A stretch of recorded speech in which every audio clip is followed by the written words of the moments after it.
Rádio 98.3 FM, ZYC 693, Belo Horizonte.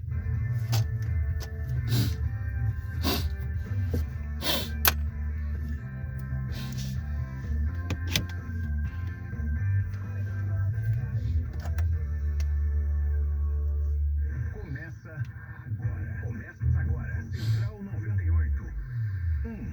As principais notícias da manhã. Bom dia! Estamos na área, chegando com a primeira edição do Central 98, manhã de terça-feira, dia 17 de junho de 2025. Eu, Carol Torres, falando dele, Lucas Rager, tá de volta das férias. Ele voltou! Acabou a mordomia, viu, Lucão? Trazendo as principais notícias desta manhã. Muita informação, tem nossos colunistas, tem sempre a sua participação, que é muito bem-vinda nessa edição de número 210 do Central 98. E claro, a gente te conta os destaques de hoje. Simbora! Álvaro Damião embarca de volta ao Brasil. O prefeito de BH deve chegar nesta quarta-feira. Itamaraty pede que brasileiros não viajem para Israel.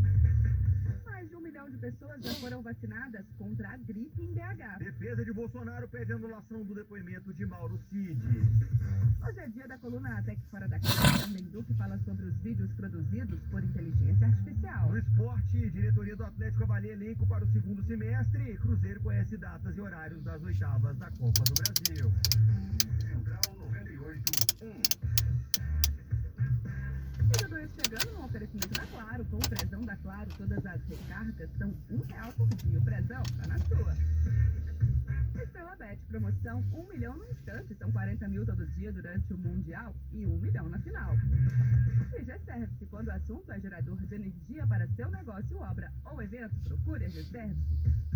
No controle mestre tá ele, Lucas Kraus. Na produção, Rafael Mendonça. E aqui comigo, você já ouviu de volta das férias do merecido descanso. Voltando à labuta, Lucas Raj, substituindo João Henrique do Vale, que agora descansa. Vem comigo, chegando, bom dia meu querido ouvinte, feliz de estar de volta, feliz de estar de volta no Central, primeira edição. Acordando cedinho. Bom demais, esse calorzinho gostoso que tá Belo Horizonte, né? Vem comigo, bora participar, bora interagir, bora falar de trânsito, bora repercutir as principais notícias dessa manhã. Vou te passar o caminho. Nosso WhatsApp, claro, é o 319-9316-9898. Pode vir pelo YouTube também, no canal 98 Live. A aba chat já está aberta para te receber. É só chegar chegando pela porta. Flá! Bora! Central 98.1. E agora são 6h03. Gente, o Prezão da Claro tá na sua economia do dia a dia, viu? Sabe por quê? Com apenas R$1 por dia, você fica conectado e conectada o mês todo. E olha só, Carolzita, é muita internet, claro, com 5G mais rápido deste Brasil. São 12 GB para fazer o que você quiser, mais 3 GB só pro YouTube. Ainda tem um WhatsApp ilimitado para tudo, até para ligações e videochamadas. E se o bolso apertar? Aí você fica numa boa, porque tem recargas de 15, 20 ou 25 reais também. E todas elas com muita internet, só R$1 por dia. Você escolhe. E aí, bora pro Prezão? Claro! Central 98.1. São 6h04. O prefeito de Belo Horizonte, Álvaro Damião, já está a caminho do Brasil. Após dias abrigado em um bunker para se proteger dos ataques entre Israel e Irã, o líder do Executivo Municipal decolou em direção ao solo brasileiro às 9h30 da manhã no horário local, 13h30 da madrugada no horário de Brasília. Ele comentou como foi o percurso via terrestre, iniciado ontem saindo de Israel, passando pela Jordânia até chegar à Arábia Saudita. Vamos ouvi-lo. Tudo muito difícil para a gente aqui, mas agora já retornando para o Brasil. Viajamos durante todo o dia, deixamos Israel por volta de 11 horas da manhã até a divisa com a Jordânia. Entramos em solo jordaniano, já estamos em solo jordaniano. Somos um grupo de 12 brasileiros, prefeitos, secretários. Estávamos em Israel. Do grupo de 18, 12 vieram para cá, onde nós estamos. Outros 6 ficaram lá, aguardando, optaram por esperar o espaço aéreo ser liberado.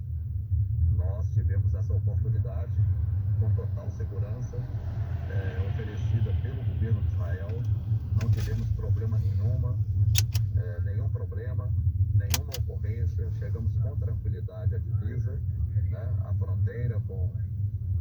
Jordânia e nesse momento já estamos em solo jordaniano, a caminho da Arábia Saudita, onde vamos chegar à noite, ficar na Arábia e da Arábia voltamos para o Brasil. Daniel foi para Israel ao lado de outras autoridades brasileiras com o objetivo de explorar novas tecnologias para a segurança pública. Na quinta-feira, o prefeito de BH precisou se refugiar após um bombardeio realizado pelo Irã em retaliação aos ataques israelenses. Ainda em entrevista, Álvaro Damião retorna ao Brasil junto de outras 9 pessoas em uma aeronave particular, concedida pelo prefeito de João Pessoa, Cícero Lucena. Central 98.1. O prefeito Álvaro Damião, que afirmou estar vivendo cenas de um filme, né? Falou que nunca imaginou uma situação como essa e relatando como foram esses dias também abrigados no bunker para se proteger desse conflito. E nessa segunda-feira, gente, Israel bombardeou a sede da TV estatal iraniana durante a transmissão de um jornal ao vivo. O ataque foi confirmado pelo ministro da Defesa israelense e também pelo Exército, que justificou a ação dizendo que a emissora estava sendo usada como cobertura civil para operações militares secretas do Irã. O governo iraniano denunciou o ataque como um crime de guerra e acusou Israel de tentar silenciar a voz do Irã. Apesar do impacto, a transmissão foi retomada rapidamente. Há relatos de mortos e feridos, mas as autoridades iranianas ainda não confirmaram oficialmente as vítimas. Antes do bombardeio, Israel havia emitido um alerta para a evacuação da população de Teherã, mais especificamente da área onde fica a sede da emissora. Na tela da nossa live, da nossa TV 98 aí, as imagens terríveis, né, desse confronto que está escalando cada vez mais. A gente indo para o 5º dia de conflito entre Israel e Irã. Durante a transmissão, uma mulher apresentando um programa, um noticiário iraniano, teve que deixar o estúdio às pressas em meio aos bombardeios. Carol. Central 98.1. E o Ministério das Relações Exteriores, gente, reforçou o alerta para que brasileiros não viajem a Israel. Desde outubro de 2023, quando o conflito com Hamas foi intensificado, Itamaraty desaconselha toda viagem não essencial ao país. De lá para cá, mais de 1.400 brasileiros foram retirados de Israel em aeronaves da Força Aérea Brasileira. O Ministério afirmou ainda que os políticos brasileiros que foram para o país ignoraram esses alertas. O Ministério das Relações Exteriores coordenou a retirada por via terrestre do primeiro grupo de 12 políticos. Passou pela Jordânia, seguiu para a Arábia Saudita, onde vai embarcar em um jato particular rumo a João Pessoa, na Paraíba. O prefeito Álvaro Damião é um deles. O Itamaraty informou ainda que restam 27 autoridades brasileiras que permanecem em território israelense, aguardando transporte de volta para o Brasil. É um timing péssimo, não tinha como prever, né, Carol, que esse conflito ia estourar justamente nessa comitiva. Vários prefeitos de vários estados lá, a convite do governo israelense, e realmente presos, literalmente um fogo cruzado. Espero que eles cheguem ao Brasil em segurança. A previsão de que o prefeito Álvaro Damião aterrize em Belo Horizonte, com fins, na verdade, na Isso de sair de lá, né, Lucas? Se sai pelo caminho terrestre, cruzando ali a fronteira também, saindo pela Jordânia, ou se espera essa liberação do espaço aéreo. Teve uma mudança de última hora, né? Uma das autoridades decidiu ficar de última hora, ia fazer essa travessia a pé, decidiu ficar. Mas se pensa, é uma decisão difícil, porque Sim. você não sabe o que você vai encontrar também pelo caminho. O prefeito Álvaro Damião, que relatou que tudo foi feito com segurança, com esse suporte do governo, mas mesmo assim deve dar aqui aquela expectativa, aquela ansiedade pelo que você vai encontrar. Por outro lado, ficar também, você não sabe por quanto tempo, né? Você vai ficar tendo que se abrigar em um bunker, por exemplo, sempre que tocam as sirenes. Uma decisão muito complicada, como você disse, não tinha como prever. Mas uma vez estando lá, imagina a ansiedade dessas pessoas até em tomar uma decisão. Porque quem decidiu ficar agora vai acompanhar a chegada dessas pessoas em segurança. Pode ser que pense, deveria ter ido também, mas por outro lado, um caminho terrestre que você está ali sujeito, né, a sofrer consequências desse conflito que a gente está acompanhando. Enfim, notícias atualizadas a gente vai te passando aqui sempre ao longo da programação na Rádio 98.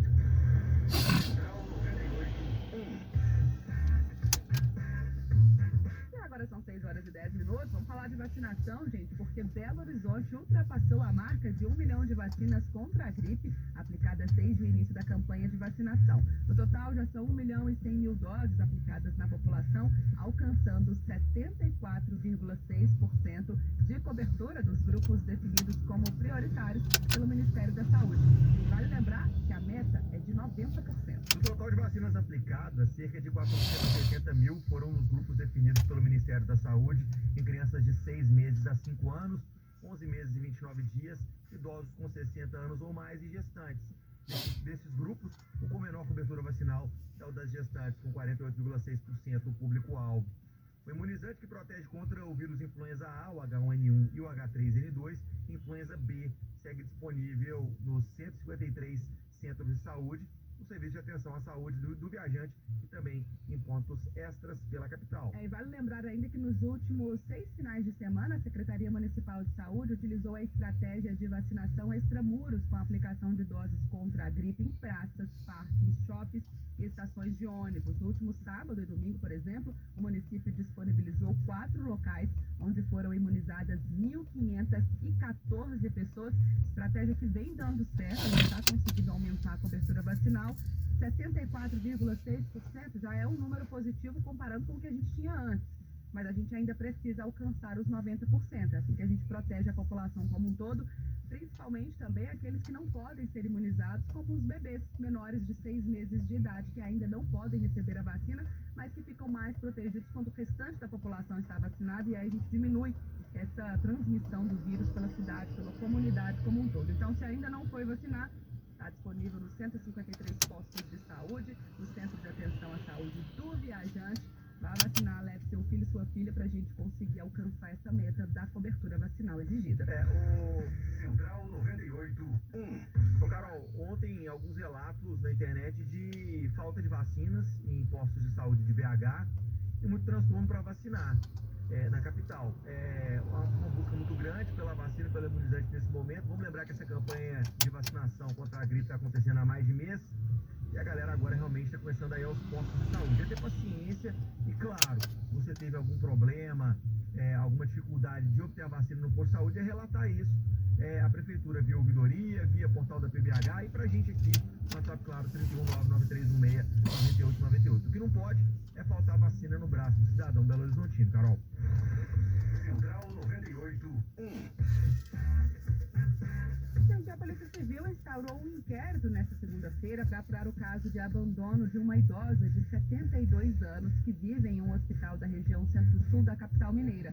Ela recebeu alta no dia 26 de abril e há quase 2 meses vive no local. Ela foi internada após um quadro de insuficiência cardíaca, se recuperou, não necessita mais de tratamento, mas não tem como ir.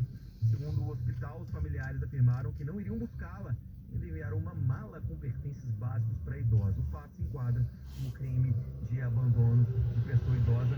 Que situação triste, viu, Carol? Muito triste, Lucas. E não é, infelizmente, um caso isolado, né, Não. Carol? Isso acontece mais frequentemente do que imaginamos. Idosos que são abandonados em lares, né, que são abandonados em hospitais, na fila de hospitais, em postos de saúde. Um descaso, de fato, gente. Como que a pessoa tem... Não é uma pessoa sem coração, né, Carol? Como tem coragem, né? A palavra é essa, como tem coragem. E ainda sem palavras, Carol. afirma, né, verbalmente, ele coloca expressamente que não vai buscar em uma mala com pertences. Mas e aí? A pessoa idosa vai viver ali no hospital sem nenhum suporte, porque o hospital está ali para o tratamento, né? Que ela não precisa mais. Realmente uma situação lamentável. A gente fica triste de ler uma notícia como essa, né? Fica com o coração apertadinho, pensando também na vida dessa idosa que está ali sozinha, abandonada, sem ter para onde ir. Uma situação muito complicada, Lucas. Central 98.1. E agora 6h14. Gente, uma nova espécie de libélula acaba de ser descoberta no sul de Minas Gerais, trazendo à tona a importância ecológica dos insetos e os impactos da altitude sobre a biodiversidade.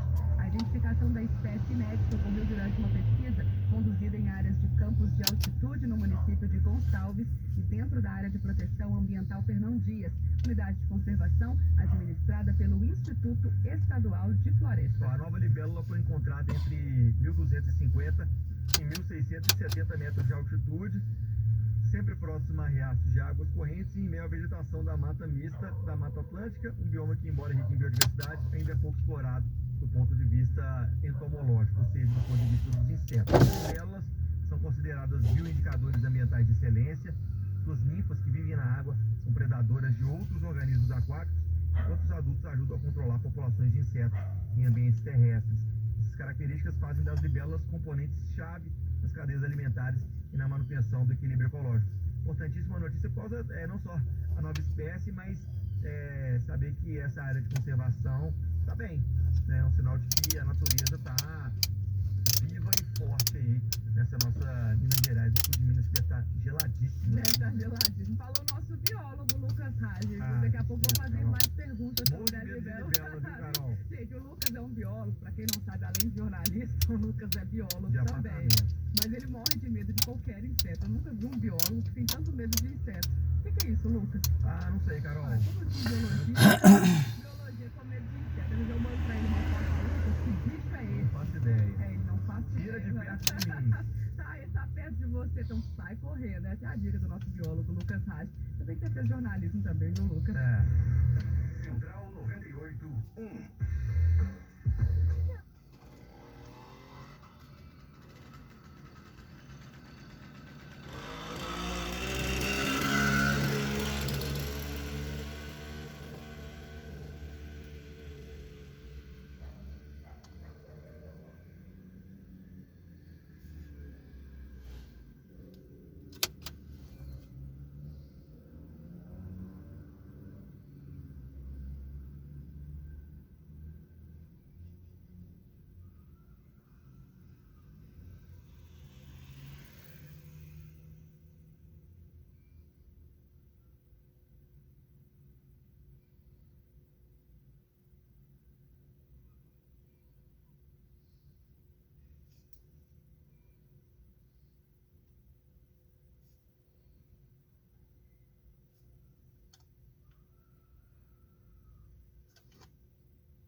Terráqueos, como é que vocês estão? Eu sou o Rogério Vilela e está começando mais um Inteligência Limitada, o programa onde a limitação da inteligência acontece somente por parte do apresentador que nos fala.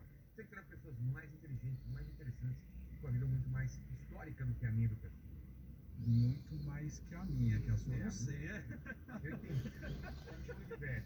Não, Eu acompanhei a história toda, isso, né? em loco, talvez. O pessoal fala que quando eu estudei nem chamava história ainda, né? A matéria. Os dias de hoje, né? Era os dias de hoje. Vamos falar sobre os dias de hoje. Ô, Léo, como vai ser a participação do pessoal nessa live maravilhosa? É isso aí, você que está aqui conosco, sua participação vai ser mandando mensagem tá aqui no chat que eu vou ler todas. Mas primeiro você vai deixar o like, fazer a inscrição no canal. Olha, muitas imagens. Caio, de guerra aqui, com a câmera aquela, se dá um oi pro povo aí. Velho de guerra, não, é minha segunda vez aqui. Para quem não me conhece, eu sou Sou presente inútil, quem não vem primeiro se apresenta. Então, se apresentem aí quem quer começar. Caio, de guerra aqui, com a câmera aquela, se dá um oi pro povo aí. Velho de guerra também não, é minha segunda vez aqui. Para quem não me conhece, meu nome é Filipe Figueiredo. Sou professor de história, sou criador do site podcast Xadrez Herbal, podcast que faço junto com o Matias também. Sou colunista de política internacional do Jornal Estado de São Paulo, coisa que eu não era da última vez, Verdade. então agora isso é diferente. E também faço parte do canal Nerdologia e estou aqui para servir de escada para o meu querido amigo. E na Folha você tá com que feira? No Estadão, por favor. Estadão, desculpa. Eu falei Folha, não falei só Estadão. Pode vir aí, volta aqui. Eu falei Estadão, né? Eu ouvi Estadão. Estadão. Qual que é? Eu sou colunista de política internacional, toda quarta-noite Pô, bom. sai, toda semana. Que bom, que bom. Trabalha demais também, né? Tem que. É melhor sobrar do que faltar, Pagar né? os boletos, né? É contigo agora, tua câmera é essa. Obrigado, Virala, pelo convite. Felipe, falar que ele é escada pra mim é sacanagem, né? Tô carregando o piano aqui e ele tá tocando o piano. Eu sou só um operário. Meu nome é Heitor Loureiro, sou historiador, doutor em História pela Unesp, professor de História e Relações Internacionais e, enfim, além de ciclista. Isso tem a ver com Ciclista. o presente que eu te trouxe, que é um guidão de uma bike minha, de uma fixa. Só que ele é grande demais. Qual a história? A história é uma das minhas bicicletas, é uma bike fixa, né? E esse guidão chama Bullhorn, dá pra ver que um dos Aquela chifres fixa é aqui... aquela que o pessoal corre anda Isso, no velódromo e tal, Você pode ver que esse chifre aqui tá amassado, né? Tá torto, né? Porque foi um tombo que eu sofri há 2 meses atrás, né? Caí num buraco ali no Cambuci, pra quem não é de São Paulo, ali na região centro-sul da Tá cidade. perto do parque lá? Cara, perto da Vila do Estado. Eu tava vindo da Vila Prudente, Sim. Moca, de madrugada ali, Vila do Estado. Tava de noite, tava com os amigos. Um abraço pro Léo e pro Caio, amigos que estavam comigo pedalando. E aí eu caí do jeito que eu peguei um buraco, uma cratera e fui de ombro no chão, clavícula pra cima, exposta e tal, aquela coisa toda. Né? Aí foi ao hospital, pino, placa, tudo aqui, né? E essa beleza Tá faz... aproveitando? Não, tá, já tô pedalando de novo, né? Só que a culpa desse tombo foi do Felipe. Por quê? E aí ele vai te explicar por quê. Por quê? Você tava junto? Não. Ele não sabe pedalar. Sim, essa é uma informação Como ele importante. mostrou a cicatriz, eu me sinto obrigado a contar isso. Eu não ando de bicicleta. Não ando de bicicleta, nem de patins, nem de skate, nada disso. E o Heitor, ele é realmente um ciclista e um cicloativista. Ele é do Bike Anjo. E ele é dessas pessoas que acredita que a bicicleta pode ser um meio de locomoção em São Paulo. E eu falo pra ele que ele é maluco, e que hoje ele é pai e que ele não pode mais ser o próprio para-choque, né? E ele sempre fala, não, eu vou te ensinar a andar de bicicleta, você tem que ir lá no Bike Anjo, tal. Aí teve um dia que ele postou uma foto no Instagram, ele e os amigos dele, numa marquinha, assim, tá chovendo, vamos dar um tempo. Aí eu mandei a mensagem pra ele e falei assim, eu vou falar o nome de uma empresa aqui, tudo bem? Tudo bem. Eu virei e falei assim, Deus inventou o Uber pra isso, e você tá contrariando Deus. Aí, horas depois, ele me mandou a mensagem, vou ter que operar a clavícula, tomei um tombo porque você me zicou. Tá A vendo? maior zica de todo você. A maior zica, a gente preso lá. Foi aquela chuva que a Defesa Civil mandou pela primeira vez alarme, sabe? Sim. A gente parou, era 60 pessoas de um rolê de bike. A gente parou 2 horas chovendo lá na Vila Prudente, chovendo. Aí é isso, voltamos fazendo lá, né, no estacionamento do mercado lá, a gente fazendo uns tricks e tal, e postando foto no story do Instagram e ficaram na internet essa. Deus inventou o Uber para as pessoas não andarem de bike, ou algo do Só tipo. caiu por causa dessa mensagem. Foi isso, foi Certeza, total, foi uma zica completa, assim, completa. Aí, enfim, né? essa De história. Uber isso não acontece. Isso não acontece, de fato. É outra Aí você coisa. tá no Uber e ele fala, Deus inventou o táxi pra você não ser assaltado. Ainda bem que eu no vim de Uber. Uber com ele hoje, porque ele não ia zicar ele mesmo, entendeu? A gente veio junto. Mas é isso. Mas aí é isso, aí agora ele tá me culpando, ele tá com essa cicatriz, eu falei pra ele fazer uma Leva ele pra pedalar contigo agora, cara. É, então. Sem rodinha de cara, né? Com aquelas rodinhas. Mas é isso. Mas e o livro? Você tá com o livro O aí? livro Também é tem esse um daqui. livro. Ó. Né? Genocídio Armênio, História e Disputas Políticas no Presente, coleção do nosso amigo Icos Rodrigues, que já esteve aqui também, lançando um dos livros dele, teve com o Felipe, inclusive, no ano passado. Eu só venho aqui pra ser escada, o Vilela não me precisa. Não. Eu já convidei pra vir aqui, vocês do Xadrez Verbal, falta só vocês virem. Tô só esperando. Eu estou brincando. Venham. E esse livro já tá disponível, então? Já está disponível no site da Juruá, tem um cupomzinho 20% de desconto, Amigo20, fácil guardar. E a gente está pondo esse bloco na rua agora aí para falar um pouco desse acontecimento histórico, ainda pouco conhecido, ainda pouco falado. Foi citado aqui em algum programa e eu até falei, a gente vai ter um programa especial sobre o Legal. genocídio armênio. Então vamos... O Heitor é muito modesto, tá? Porque ele fez o doutorado dele na Armênia, ele fala armênio, ele é a maior autoridade brasileira sobre o assunto. Não tem outra.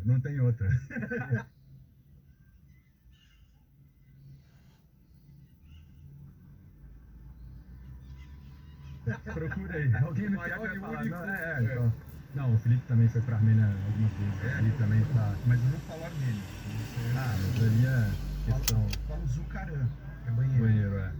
Bom, cara, já aprendi alguma coisa. Você fala assim, sobrevivi lá um tempo, claro que influência e né, não consigo trabalhar armênio, isso não, mas me viram dia a dia, eu morei lá na época do doutorado e tal, dá pra levar. Né? Mas é uma língua difícil, uma língua muito diferente de qualquer outra língua que a gente tenha referência aqui no Ocidente e tal, o alfabeto é diferente, o que incomoda muito o Felipe. Né? Mas é uma cultura muito interessante, uma língua muito interessante também. Inclusive eu trouxe para você um outro livro, esse não é meu, é um presente, chama Tesouros e Etmiadzin. Os armênios têm uma igreja própria, né? A Igreja Apostólica Armênia, ela é uma igreja, a gente chamaria de ortodoxa, mas não é exatamente ortodoxa, né? A Armênia é o primeiro país cristão no mundo, o primeiro país oficialmente cristão no mundo. Então eles têm seu próprio patriarcado, sua própria sede, seu próprio papa, por assim dizer. Né? E esse livro é uma coleção comemorativa dos 1700 anos de cristianismo na Armênia, né? Foi em 2003 publicado esse livro, que é uma... mas o Felipe também está com ciúme que ele não tem esse livro. Então... Não, o Felipe também foi pra Armênia algumas vezes e também tá... Mas eu não falo armênio, então você... mas aí é questão... Falo Zucaran, que é banheiro. Banheiro, Bom, Zucaran, já aprendi alguma coisa. Já é uma coisa. Mas você fala armênio mesmo? Assim, sobrevivi lá um tempo, claro que influência e né, não consigo trabalhar armênio, isso não, mas me viram dia a dia, eu morei lá na época do doutorado e tal, dá pra levar. Né? Mas é uma língua difícil, uma língua muito diferente de qualquer outra língua que a gente tenha referência aqui no Ocidente e tal, o alfabeto é diferente, o que incomoda muito o Felipe.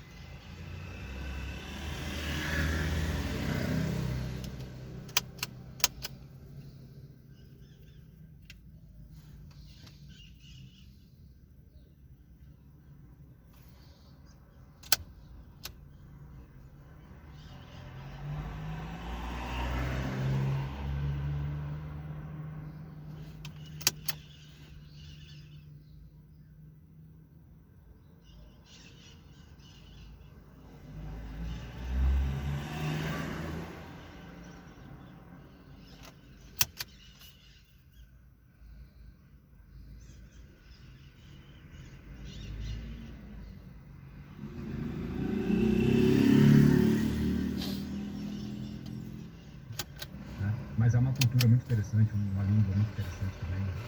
Inclusive eu estou colocando outro livro, esse meu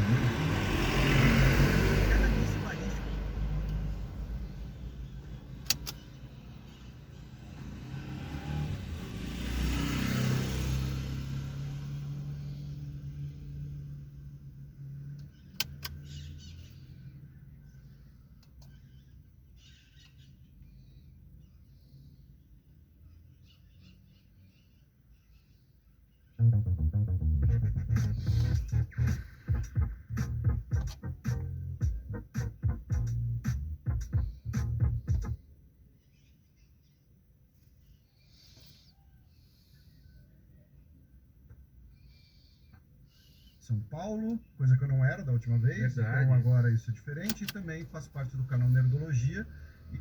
Internacionais e, enfim, além de ciclista, isso tem a ver com o presente que eu te trouxe, que é um guidão de uma bike minha, uma fixa. Com aquele grande mar, qual a história? A história é uma das minhas bicicletas, é uma bike fixa, né?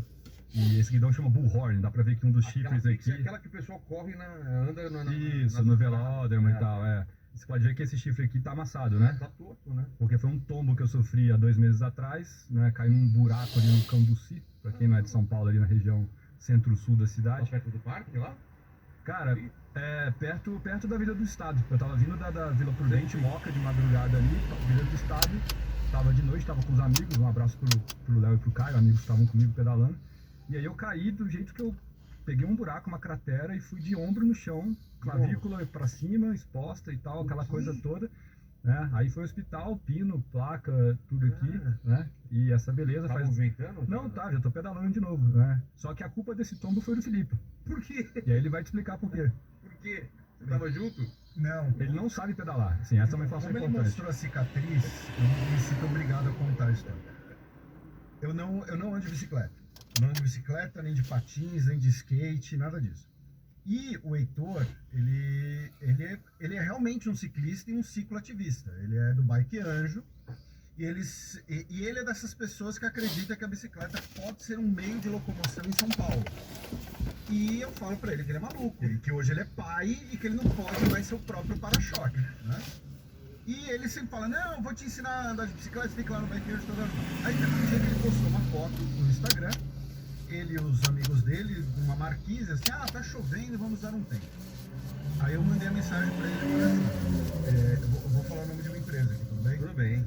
Eu falei assim, Deus inventou o Uber pra isso, e você tá contrariando Deus. Aí, horas depois, ele me manda mensagem, vou ter que operar a clavícula, tomei um tombo porque você me zicou. Tá vendo? A maior zica de todos os tempos. A maior zica. A gente preso lá.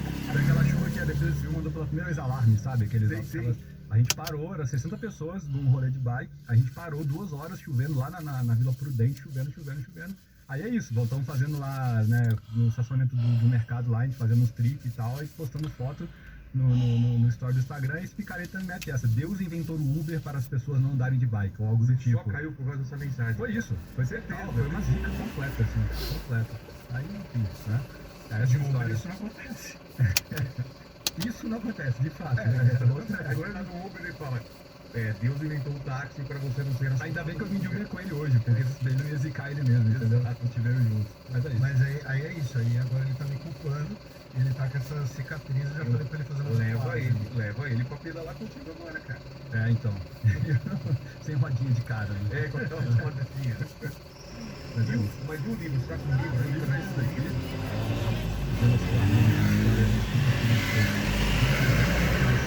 Nosso amigo Lucas Rodrigues, que já esteve aqui também, lançando um dos livros dele, teve com o Felipe, inclusive, no ano passado. Eu só venho aqui pra ser escada, o Vilela não me precisa. Não.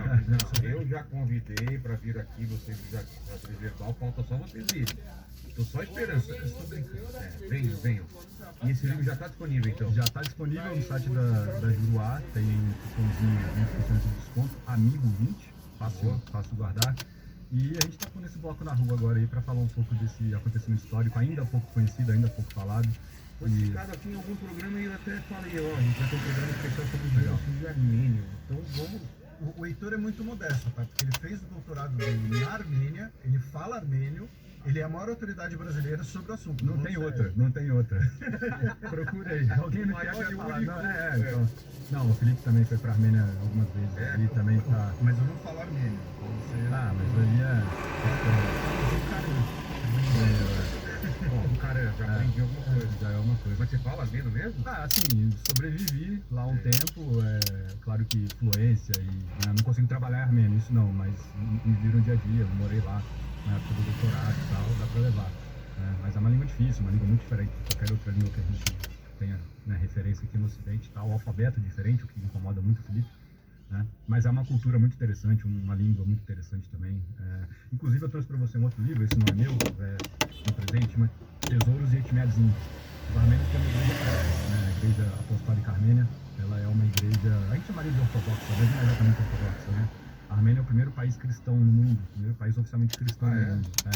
Então eles têm seu próprio patriarcado, sua própria sede, seu próprio papa, por assim dizer, né? E esse livro é uma coleção comemorativa dos 1700 anos do cristianismo na Armênia, né? Em 2003 publicaram esse livro, que é uma... então, mas o Felipe também está com ciúme, que ele não tem esse livro. Eu vou falar no ar o que eu falei em off, eu estou com ciúmes do Vilela, porque você ganhou esse livro e eu não tenho esse livro. Já faz a dedicatória pra mim, senão vai ser roubado esse livro, você sabe, né? Aqui, ó. Eu dei pro Felipe um livro e não dei com dedicatória. Eu falei, só vou te dedicar se você for no lançamento. Ele foi. Só da chantagem.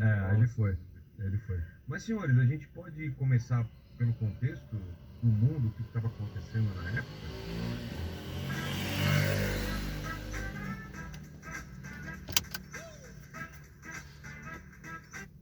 Podemos. Faço a dedicatória já, então. Basicamente, a gente está falando de um genocídio que ocorreu durante a Primeira Guerra Mundial. Todo mundo tem mais referência e mais conhecimento do Holocausto, ou Shoah, do genocídio que aconteceu durante a Segunda Guerra Mundial, e o caso dos armênios é um genocídio que aconteceu na guerra anterior. Então, a Primeira Guerra é de 1914 a 1918, o genocídio armênio a gente fala que ele começa em 1915, ou seja, bem no meio da Primeira Guerra Mundial. Depois também a gente pode discutir um pouco o genocídio e guerra, tem uma relação muito particular entre as duas coisas. O que a gente pode falar sobre os armênios? Os armênios, a Armênia não é o que é hoje a República da Armênia, nem a estação de metrô aqui de São Paulo, evidentemente. Os armênios viviam na sua maioria dentro do Império Otomano. É um império que a gente relaciona muito com a Turquia hoje, mas era um império multicontinental, multilinguístico, multireligioso, multiétnico e tal. E os armênios eram um dos muitos povos que viviam ali.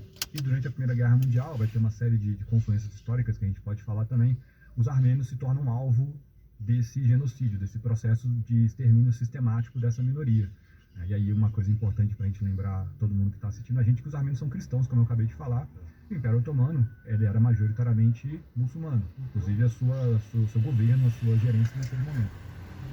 E não é por causa disso que o genocídio acontece, né? Não é que é uma perseguição religiosa, é muito mais complexo do que isso.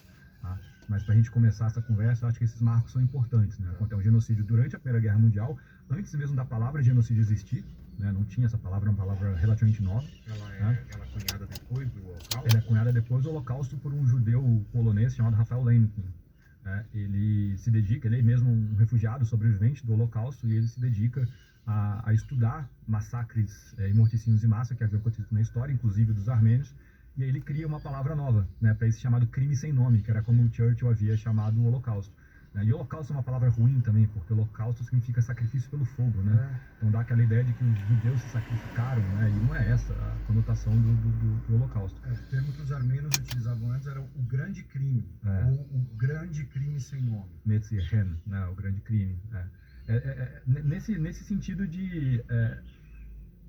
todo mundo tem uma convicção, uma certeza que um genocídio é muito mais do que matar pessoas, ou matar muitas pessoas. Eu queria saber a diferença. Qual é o ponto que matar pessoas vira genocídio? É pelo número? É pelo tipo de morte? É muito delicado a gente inferir isso, porque hoje genocídio é um crime do direito internacional. Então tem uma convenção aprovada pela ONU, e essa convenção ela é ratificada por diferentes países, inclusive pelo Brasil. Então tem um tipo penal que é genocídio. Genocídio é isso. Olha lá. Tem lá na convenção falando que é a intenção de destruir um povo no todo ou em parte por critérios nacionais, étnicos, religiosos ou raciais. Então, assim, se você matou um grupo de pessoas porque ela é de um grupo político diferente do seu, isso não é genocídio. Tá? Agora, ao longo da história, nós temos eventos assim, como um grupo de pessoas porque ela é de grupos religioso, que é a intenção de destruir um povo.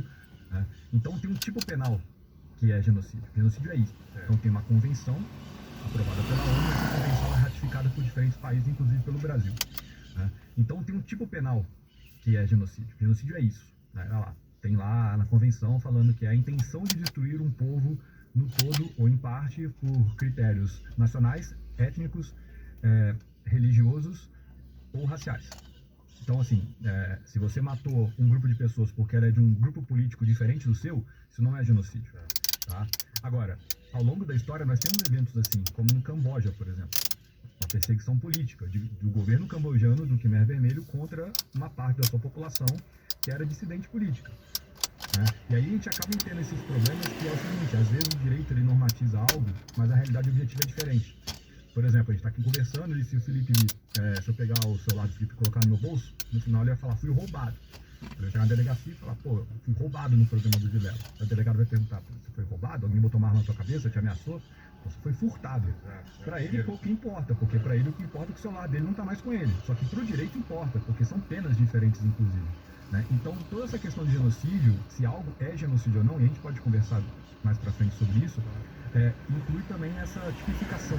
Se a gente consegue tipificar algo como genocídio dentro do que se tornou a Convenção da ONU, dentro do que se tornou esse crime internacional de genocídio. Só que isso não impede que acontecimentos tenham ocorrido ao longo da história, onde milhões de pessoas morreram, certo? E começa essa discussão se foi genocídio ou não, se é genocídio ou não. Né? Só que o fato é, a gente tem como por exemplo, quando a gente fala que 75% da população armênia do Império Otomano foi morta, isso é um genocídio. Tá? 75%. E essa coisa dos números, muitas vezes as pessoas falam, especialmente o pós-Segunda Guerra Mundial, a gente normalizou o maior conflito da história da humanidade. Né? Então, assim, as cifras são muito grandes. Então, hoje em dia, as pessoas fazem muitas vezes associação entre genocídio e cifras de mortos. Não, só genocídio se é 1 milhão de mortos, alguma coisa assim. O genocídio timorense, por exemplo, no Timor-Leste, pela Indonésia, né, o Timor-Leste que ficou independente, referendo em 99, ontem, né? A gente estava brincando ali, né? O pessoal estava brincando sobre a sua idade e tal, 99, todo mundo aqui já era nascido. Né? O genocídio timorense matou mais ou menos, entre muitas aspas, apenas 100 mil pessoas. Só que a gente está falando de 1/3 a 40% da população. Né? Não é uma cifra, não é um número proporcional baixo. E aí entra uma outra coisa na convenção do genocídio, pensando nessa coisa um pouco, né, da tipificação, que você tem ali os 4 crimes de genocídio, mas você tem também as condutas genocidas, atos genocidas, ou seja, você pode até eventualmente não concretizar um genocídio hoje, porém a sua postura, a sua conduta, a sua intenção de extermínio, de expulsão completa daquela população, de anular aquela cultura, de desumanizar aquela população, ela está dada, ela está colocada. Né? Então, essa diferença entre um processo histórico e uma tipificação legal também às vezes acaba esbarrando um pouco nisso, porque senão a gente só vai poder tipificar genocídio depois que ele é concretizado. Ou seja, é impossível prevenir. Né? E a gente vai ser e a convenção a chama Convenção para Prevenção ao Genocídio. Prevenção e punição ao crime de genocídio, sim. Então, enfim, são todas questões que são muito contemporâneas, né? Porque parece estranho a gente estar falando de um acontecimento de 110 anos atrás, que esse ano marca 110 anos do início do genocídio armênio, mas até agora, qualquer pessoa que está assistindo a gente está também tateando os debates presentes no nosso mundo, né? Porque a gente está falando disso o tempo inteiro, né? Nas redes sociais, nos noticiários, né? Na academia. Então, é muito interessante o caso armênio como um paradigma para o século XX. O genocídio armênio, de certa maneira, ele lança várias coisas que depois vão ocorrer durante o Holocausto e nos demais genocídios. Inclusive na negação. Isso é muito importante, Vilela.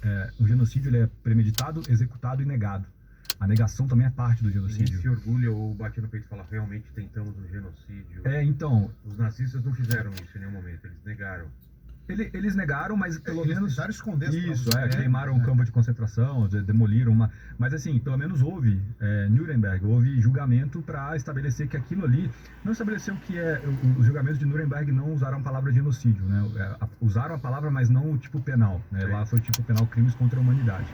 Que é exatamente a mesma pena, né? Mas tem uma diferenciação aí dos tipos penais, a gente pode falar sobre isso também. Mas a questão é o seguinte, no caso armênio, a República da Turquia, que é a herdeira do Império Otomano, nega até hoje que houve um genocídio. Nega, porque isso tem a ver com a própria fundação da República da Turquia. A República da Turquia ela é fundada em cima do genocídio armênio, em cima do que deveria ser, inclusive, território da Armênia e propriedade dos armênios. Eu acho que todo mundo conhece a marca Zildjian, de bateria, de prato, né? Todo mundo sabe também que Ian é um sufixo de nomes armênios, né? Daí acho que nem todo mundo sabe, acho que é pra isso que você tá aqui. Kim Kardashian, Serge Tankian, os caras assim, Dara Malakian, John Domayan, Shabodarian. Com Ian, normalmente isso, Arassi Balabanian, Stepan Essessian, pra ficar aqui no repertório brasileiro. Né? O Fiuk, que não tem também. Significa filho de. É igual em português o ex, né? Rodrigues Fernandes, né? Ou em espanhol, ou em inglês o son. Toda língua tem uma partícula que significa filho de ou vindo de, né? Em armênio é esse an, né?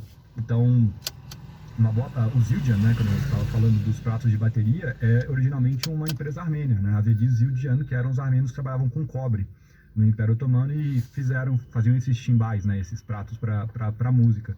E a produção de cobre no Império Otomano foi totalmente nacionalizada, virou uma produção dos turcos, né, inclusive de cobre, de algodão e tantas outras empresas ou, enfim, plantações, minas e tal. Então a República da Turquia ela é fundada com base nesse genocídio. Então ela não vai reconhecer que houve um genocídio, porque isso seria reconhecer que um terço da Turquia atual não deveria ser Turquia e que milhões e milhões de pessoas deveriam ser ressarcidas, inclusive dentro da identidade nacional turca isso seria um grande problema. Isso até hoje, tá? Não estou falando do passado. O Erdogan, que o Felipe chama de Erdogan com certa frequência no seu programa, ele proibiu o teste genético. Sabe esses testes que você faz? Na Turquia não pode. Não pode. Porque quando vão olhar, vão falar, bom, o DNA turco, de turco não tem tanto. Né? Então, desmonta toda uma criação nacional, de um Estado nacional criado com base em um povo, um território, uma língua, uma nação, e vamos excluir ou apagar quem não é. Né? Um exemplo mais popular, talvez, seja dos curdos. Né? Os curdos é a maior minoria da Turquia hoje. Né? O Felipe cobriu aí a dissolução do PKK, recentemente, dissolução ou desmobilização do PKK, o Atatürk, que é o camarada que funda a Turquia, ele fala, não existem curdos, existem turcos das montanhas.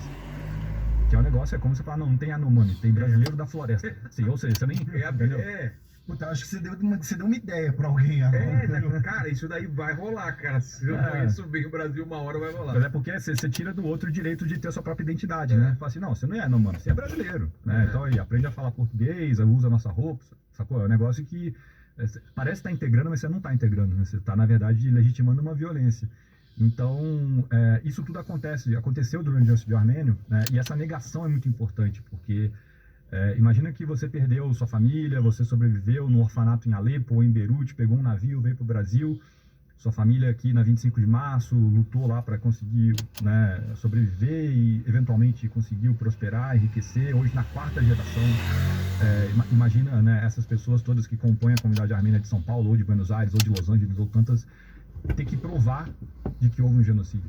Para além de tudo, sabe, ter que falar o seguinte, olha, o que aconteceu com os meus avós é verdade, aconteceu mesmo, eles foram mortos, eles foram saqueados, eles foram violentados de todas as maneiras, né? Então a negação é algo muito importante. Temos documentos e provas que são irrefutáveis. Sim, temos várias fotos disponíveis na internet em sites de confiança. Temos muitos documentos de arquivo, ainda que a Turquia feche os arquivos mais importantes, por assim dizer, mas tem muita coisa que foi tirado de lá no final do Império Otomano. Tem muita coisa, reportagem de jornal, porque daí já tinha mídia impressa durante o genocídio armênio, então tem, inclusive no Brasil, uma cobertura razoável do que acontecia no interior do Império Otomano com a população armênia. Relatos sobreviventes, né, isso aí nem se fala, então temos milhões de pessoas que contaram suas histórias, ou mesmo as que não contaram também, porque é um trauma, né, então isso é complexo. Mas a Turquia, ela nega como política de Estado, né? Então fala, olha, a gente até reconhece que alguns armênios morreram, mas era guerra é complicado,